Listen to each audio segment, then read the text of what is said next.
E aí, pessoal, beleza? Taxa Selic subiu, e agora? Na verdade, o que é a taxa Selic? O problema é que muitas pessoas não conhecem, não sabem sequer o que significa, porque tem alguns termos que são muito próprios do mercado financeiro. E aí só as pessoas que estão envolvidas nesse contexto é que conhecem esses termos, que estão presentes no vocabulário cotidiano, né? Mas vamos desmistificar o que é isso. Selic significa Sistema Especial de Liquidação e Custódia, mas o significado é só uma informação a mais. Não tem por que decorar isso. Agora, para que ela serve? Quem a define e como é que funciona? Então, vamos lá. A taxa Selic é uma taxa arbitrária, ou seja, tem alguém que a define de uma forma compulsória. Bom, a taxa Selic vai ser X. Quais são as pessoas que definem a taxa Selic? A taxa Selic é definida pelo Banco Central através do Copom, que é o Comitê de Política Monetária. O Copom ele é composto por 9 membros e o presidente hoje é o Galípolo, que foi indicado pelo atual presidente. Bom, então já estamos começando a entender um pouco mais. O Copom, esse comitê, ele se reúne a cada 45 dias. Então reuniram-se agora, dia 27 e 28, e a próxima reunião vai ser em março. Então, já tem uma previsão de reuniões por ano. Então, a cada 45 dias, o Copom se reúne e analisa a conjuntura do país e fala, bom, a taxa Selic vai ser X. Nós vamos mantê-la, nós vamos subir ou nós vamos reduzir. Então, é isso. E para que ela serve? A taxa Selic serve para tentar reduzir a inflação. E a inflação, como a gente já viu, é o aumento do preço das mercadorias e serviços. Bom, como é essa dinâmica de tentar conter a inflação? Vejam bem, a taxa Selic, é chamada taxa básica de juros da economia brasileira, ela é utilizada para balizar o custo do crédito no Brasil. Então, quando tem uma taxa Selic alta, os juros que os bancos vão cobrar das pessoas físicas para emprestar dinheiro está muito alto. Então, imagina o seguinte, se alguém quiser pegar um empréstimo num banco para comprar alguma coisa, para empreender, seja lá o que for, o custo vai estar muito alto. Então isso faz com que as pessoas sejam desestimuladas a tomar crédito. E aí, como elas não tomam crédito, elas reduzem a compra dos produtos. Então as pessoas com menos dinheiro, porque o juros está muito alto, elas deixam de comprar e aí aquela máxima lei da oferta e da demanda, o que acontece? Se tem poucas pessoas querendo comprar, a tendência é que os preços vão reduzindo, porque a demanda por esses produtos diminuiu. Então, é basicamente isso. Só que os efeitos da subida ou da queda da taxa Selic, eles não são imediatos. Tem uma inércia aí desse movimento. A inflação está caminhando, está aumentando, e a taxa Selic aumenta, mas a inércia da inflação ainda mantém ela alta por um tempo. Então, a taxa Selic alta, ela vai tentar frear a inflação, mas talvez a gente sinta os efeitos desse aumento da taxa Selic, talvez no segundo semestre de 2025, sendo muito otimista, mas é mais provável que a gente sinta essa redução da inflação já em 2026. Bom, então é isso. Agora, como que ela afeta o nosso dia a dia? Imagina que o seu João, ele tem uma padaria, e aí ele precisa de pegar um empréstimo para investir mais no comércio, para comprar matéria-prima, seja lá o que for. E aí ele vai no banco com a taxa Selic alta, ele vai tomar um empréstimo e esse empréstimo vai ser caro para ele pagar. Hoje a taxa Selic está em 13,25% ao ano, ou seja, mais de 1% ao mês de juros. Então ele vai pegar esse dinheiro, como é um dinheiro caro, provavelmente ele vai repassar o preço desse empréstimo para os produtos. Então, o pão, o bolo, seja lá o que for que ele produza, vai ficar um pouco mais caro. Por quê? Ele tomou um empréstimo caro e ele vai repassar esse preço, esse custo no seu produto. Então, os produtos vão ficando mais caros. Mas, ao mesmo tempo, as pessoas vão ficando desestimuladas a comprar. Às vezes, a pessoa comprava um pão, um bolo, pão de queijo, em Minas, elas vão ficando desestimuladas e aí Não, compram menos. E isso faz com que os preços acabam se reduzindo por causa de uma questão de demanda, que é reduzida. Mas tem outro problema. Com a elevação da taxa Selic, a elevação da taxa de juros,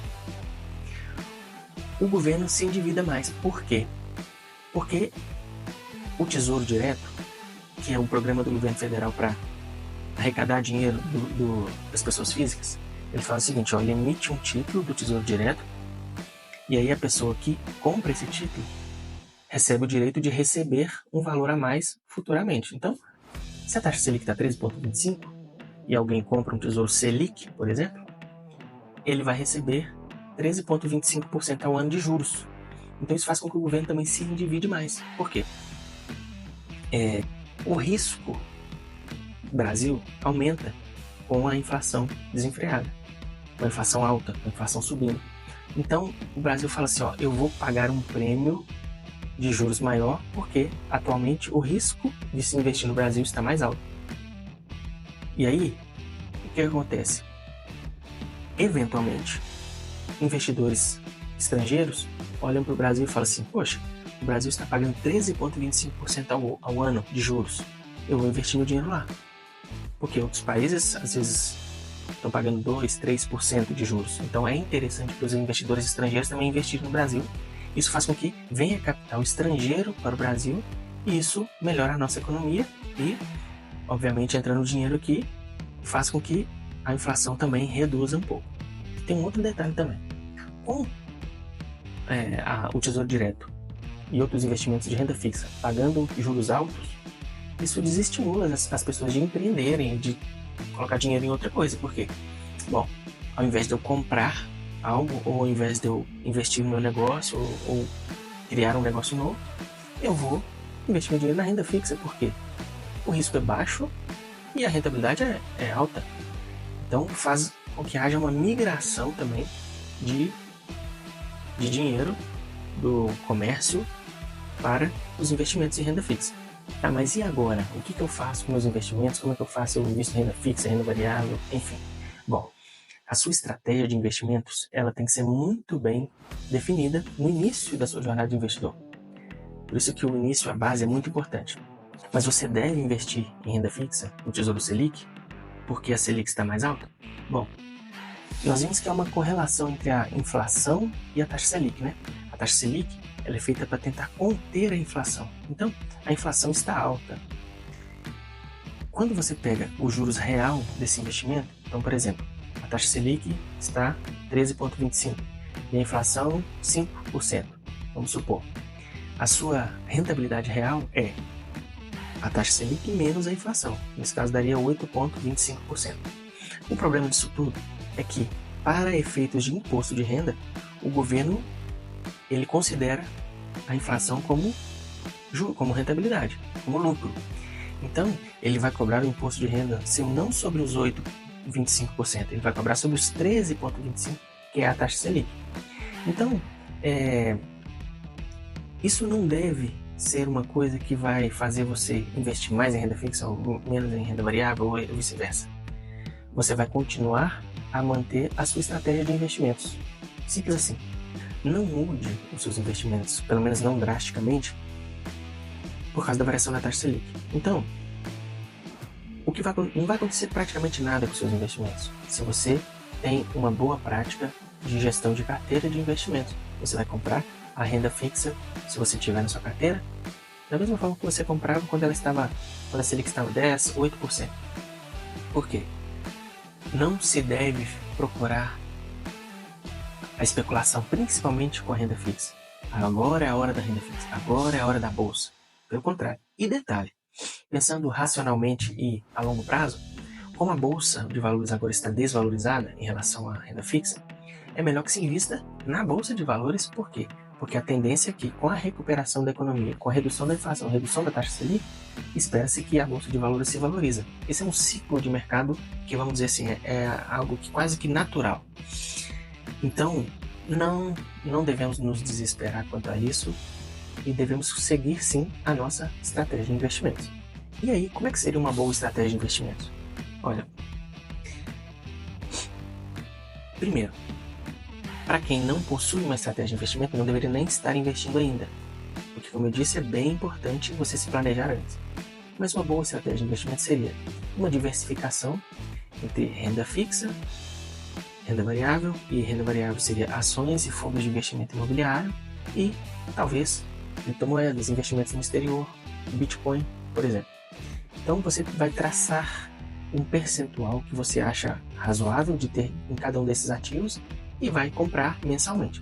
Por exemplo, se você for investir em 4 classes de ativos: renda fixa, ações, fundos de investimento imobiliário e ações dos Estados Unidos, supondo, você poderia ter 25% em cada um desses ativos, ou 20% em um, 30% em outro, enfim, qualquer que seja essa distribuição de percentual, você tem que definir antes, porque aí você vai seguindo o plano e não vai se deixar levar ou desesperar por qualquer anúncio do governo de aumento ou redução de taxa Selic. Agora, essa redução ou aumento da taxa Selic impacta a nossa vida diária, porque faz com que o preço, em se tratando de inflação, o preço dos produtos e serviços aumente, e em se tratando de taxa Selic aumentando, faz com que o preço do crédito aumente. Então, é isso aí. Se ficar alguma dúvida, se você concorda com o que eu disse ou não concorda, deixa nos comentários aí o que você acha. Você acha que a taxa Selic vai aumentar mais? Será que vamos chegar a 15%? Como tem algumas projeções já indicando isso? Deixe nos comentários aqui, beleza? Um abraço, fiquem com Deus.